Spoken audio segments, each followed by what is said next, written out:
শৈশব ৮।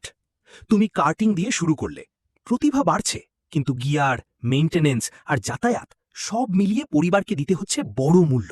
ব্যয় -$20,000। বয়স ১৬। তুমি জুনিয়র সিরিজে, ফর্মুলা 4।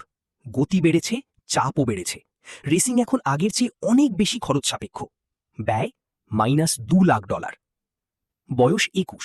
তুমি ফর্মুলা 2-এ, F1-এর দোরগোড়ায়। শুধু স্কিল নয়, এখানে দরকার বিশাল স্পন্সরশিপ। ঋণ বা ব্যয় -$1,000,000।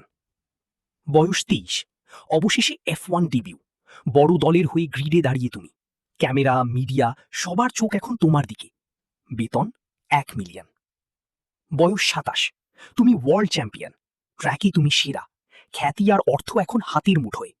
বেতন $8,000,000। বয়স ৩০। তুমি কিংবদন্তি। এখন তুমি শুধু ড্রাইভার নও, তুমি একটি ব্র্যান্ড। বছরের পর বছর ত্যাগ, চাপ আর ঝুঁকির পর তুমি বুঝলে ফর্মুলা 1 শুধু গতি নয়, এটি সাহস, ধৈর্য আর অসম্ভবকে সম্ভব করার গল্প।